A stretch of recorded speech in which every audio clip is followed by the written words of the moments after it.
talk about a victory string with Three Musketeers. I'm going to speed it up to 2. That way we can get through more of these. I do try to wait, usually, to see what they drop. However, since I had so much time there, I just dropped my ghosts. I did have to clean up that barrel with a bandit. Not super good there. Not a good situation for me. So I need to hold the barrel and make sure I have that barrel for the goblin barrel. I'm going to keep chipping with the Royal Ghost since I'm going to get free pass here, pretty much. And then I just have to run my troops basically as meat bags a lot of times. So I'm going to have to be mindful of their little 3 arrow goblins and make sure I don't pick up too much chip. I'm going to keep on this goblin barrel with my barrel. Again, I missed it there, but I didn't miss the whole thing. I'm not trying to get chip with that card. I just need to get my elixir pump going and then stay high with my 3 musketeers.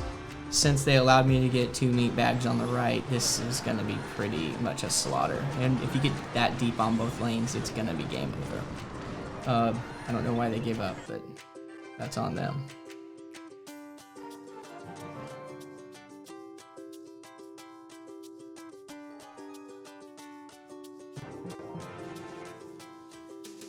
Usually I'll probably run my Royal Ghost up a lane if I can get them to go first. Okay, so I need to punish immediately. With this deck, you're always gonna get punished on a golem deck. So the whole thing is you have to punish as well. It doesn't matter what I do here. This golem is just gonna drop so much damage on this tower. You can see how much it dropped. So my whole goal was to punish immediately so I didn't fall behind. And I did. I went up by 1,000. Now I have to be mindful of that golem. I probably need to pump to start getting an elixir advantage. They are gonna very likely stacks. This witch here is coming right behind the golem every time, and this is gonna get really bad for my 3 musketeer deck. So I'm probably gonna lose a tower. So to me, I'm gonna have to 3-star this deck.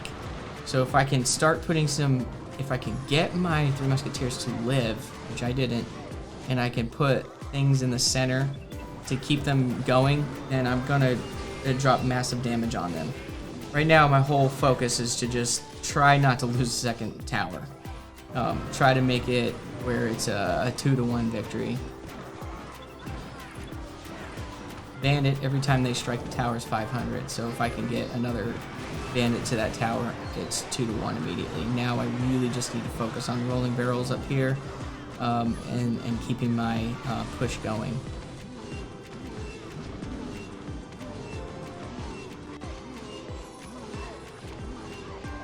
Have to take care of that guy, and done. They're doing a good job with their witch attacks, keeping it like all kinds of spammy and swarmy stuff. I usually don't want to have my 3 musketeers in defense mode, but since I'm able to drop them, not that they have a big zap spell. Had they had a zap spell, they would pretty much smoke 2 of those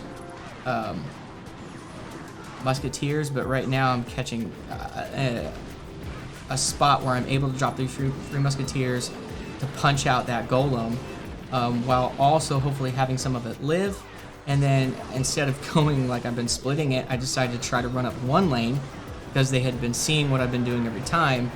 Finally, I get a break. I run the 3 musketeers in 1 lane. I didn't get fireballed. They don't have the zap, and so had they dropped the golem a little bit closer up on me, it could have been bad, especially if they had run some other cards, but it worked out in that scenario. Golems suck. Big meat bags. I mean, it's just, you don't have a hunter to drop massive damage. So here we're running a mortar deck. So really the whole goal with this deck is you have to immediately destroy the mortar. And then now I can put my cards up high. So I know since they're going to be running some type of mortar combination, all I have to do is keep my cards high, take no damage from the mortar. I'm going to basically kite this golem the entire match. So I'm going to run that thing, and then I just have to be very mindful of that thing. I really want to stay hitting that bag of skellies or whatever the hell it's called. I want to continue to hit that skelly thing with my barrel continually. I'm always dropping Ice Golem in the corner. Right here, I use my barrel on that guy. I should have kept it. But again, if I don't, I have my Royal Ghost who does area damage, and he can knock out 2/3 of it. Again, risky move, but I got a massive amount of damage having 3 Musketeers in there. I'm just trying to get a dash. Bad use of the bandit. But here I am again able to go right across the river and punch out that golem. I again don't have anything to handle these with, so I have to handle them. And really just holding off this push to get a 1-0 victory, because I'm really not making any ground on that 250. And I'll take it, 1-0.